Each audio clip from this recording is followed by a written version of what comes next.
What do you think makes them so good? Mm. If you were to analyze their game, sort of outside of even just this specific match. Absolutely. There's a range of factors. One is that they started the sport very, very young. They're probably the first example in American grappling of American students who started at age 4 or 5. Most people, when I began jiu-jitsu, started jiu-jitsu as adults. I was 28 years old when I had my first lesson as a white belt. So in time, people got a little younger. For example, Nicky Ryan started when he was 12. But the Ruotolos started when they were literally children. They had excellent coaching going all the way up through into their teenage years.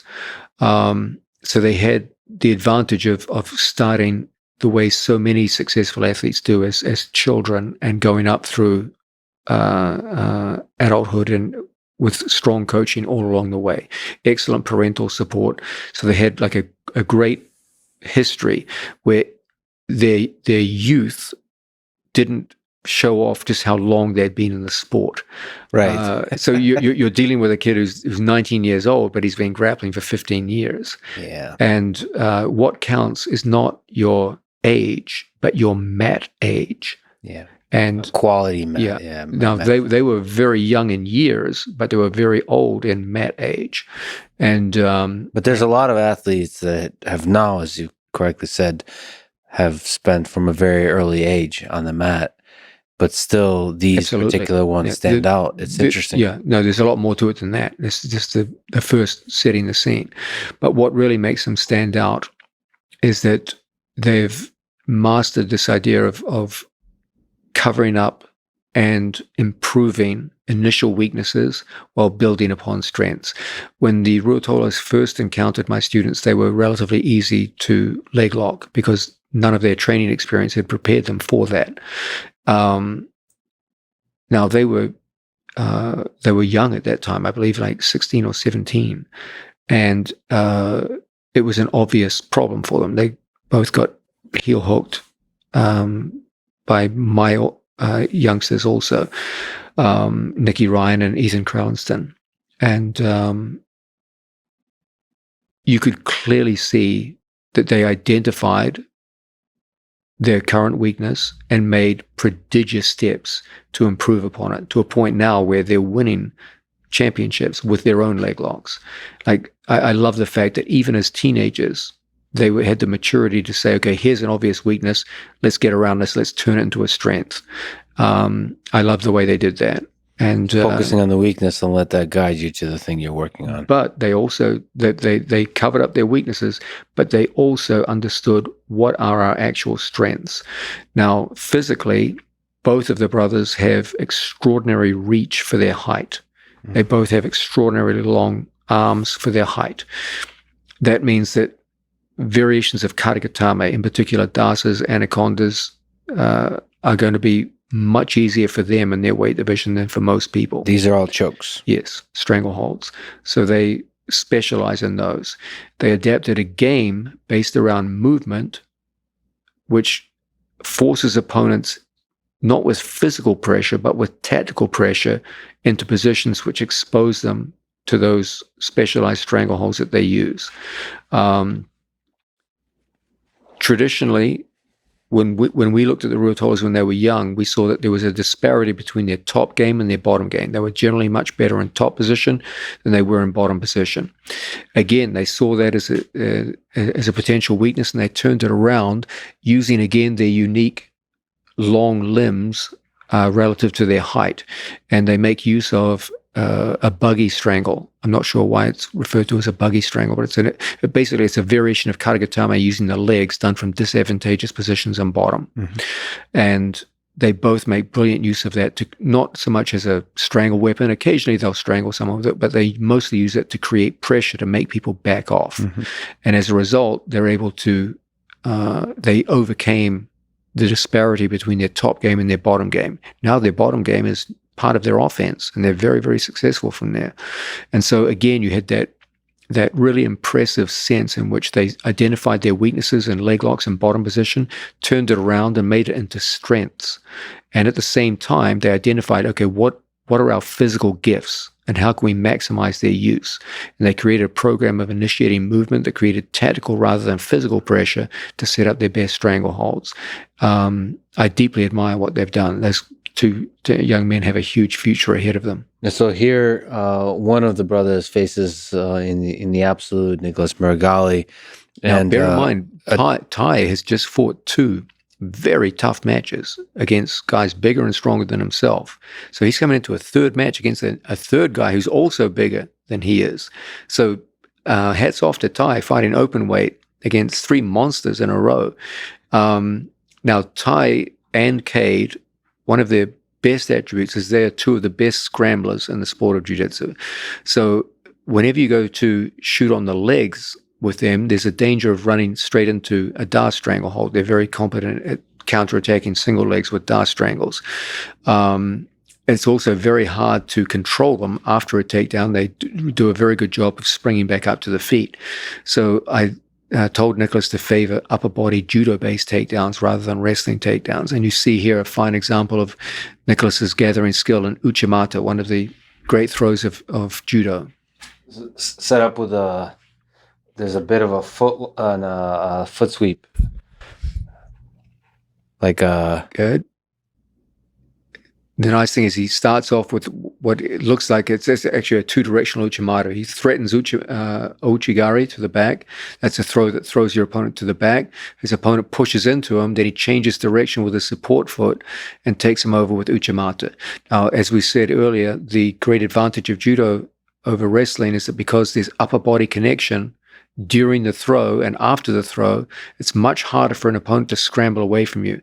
And even Tai Ruotolo is one of the best scramblers in the sport. He has to stop scrambling here and just go back to guard position and enable Nicholas to hold top position. I mean, some of it is also the surprise. There is something less understandable about judo techniques because there's less data.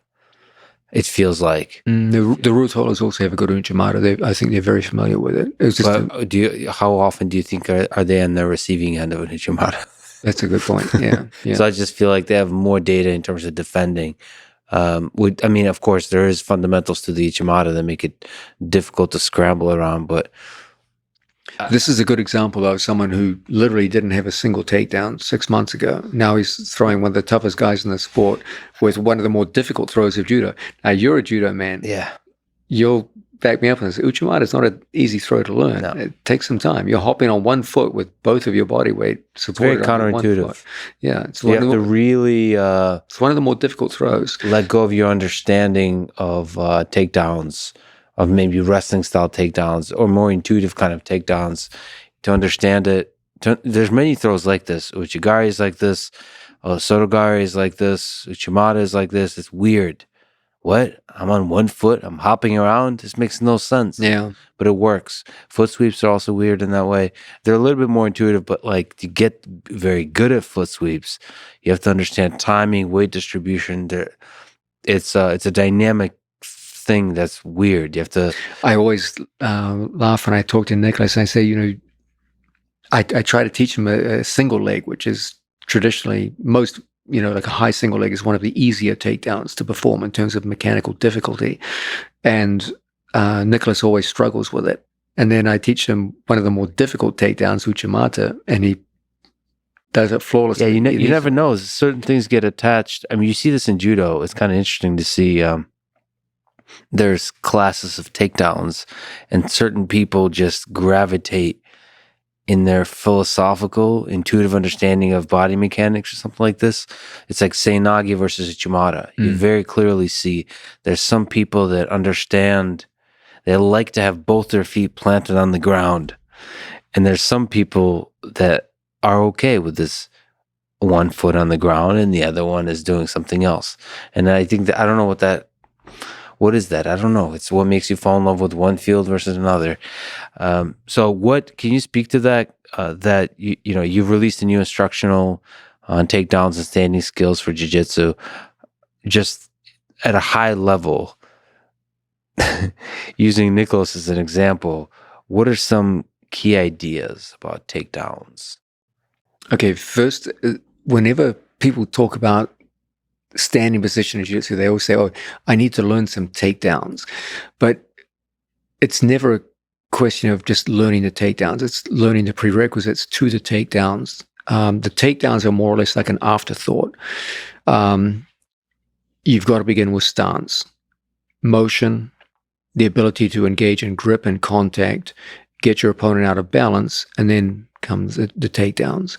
The takedowns in jiu-jitsu are mostly divided into lower body takedowns, tackles to the legs, single legs, double legs, to a lesser degree, high crotch in jiu-jitsu, and then upper body takedowns, which are mostly judo derived. Nicholas had to start more or less at the ground. He didn't even know how to come out and make grips or hold a stance. So he had to learn every element of it. And the fact he was able to do so in 6 months is just incredible. Can you comment on the upward posture? That seems to work for jiu-jitsu. The matches in jiu-jitsu are much longer than the matches in wrestling. In addition, there are many kinds of submission threat which are not there in wrestling. So the stance has to be significantly changed. In wrestling, they favor generally a very low crouch because the vast majority of attacks are tackles to the legs. So anyone who stands upright in wrestling tends to get heavily punished by being taken down immediately with a leg tackle. In jiu-jitsu, the matches are so much longer, it would be difficult in a 40-minute match, for example, to maintain a bent-over crouch. You'd be exhausted. There's also problems associated with submission holds. There are many forms of submission hold, guillotines, darts, etc., where if your head comes down too low, you become a little vulnerable to this. And so the stances in jiu-jitsu competition tend to be much more upright, more like judo and Greco. So right off the bat, you see the stance is different. The motion tends to be much slower and more evenly paced because you've got to be able to do this for long periods of time. So the number of fakes per minute, the number of shots attempted per minute is usually much lower. So these are obvious differences. The biggest difference, however, has nothing to do with that. It has to do with tactics. In jiu-jitsu, the scores will be judged by what happens after the takedown. In the case of ADCC, you can take someone down in ways that would score in both wrestling and judo, and possibly even win the match in the case of judo, and it would score 0 in ADCC because of the nature of the rules. The whole idea of ADCC scoring is to demonstrate control after the takedown. It's what happens in the critical 3 seconds after the takedown that creates the score. In judo and in wrestling, the emphasis is placed on the takedown itself. In jiu-jitsu, the emphasis is placed on the aftermath of the takedown. That's where the score is allocated. And that can be a period of up to 3 seconds. Now, 3 seconds doesn't sound like much, but in a scramble after a takedown, 3 seconds is a fucking eternity. It goes on forever. And so you will see many examples of takedowns that, as I said, would score very well in judo and wrestling, but don't score at all in ADCC. And so the whole skill becomes packaging the standing position in terms of the takedowns themselves, but in particular, preparing the athletes for that critical 3 seconds after the takedown. That's why many people who are very fine wrestlers struggle in ADCC. They take people down by wrestling metric all the time, but don't score under ADCC rules.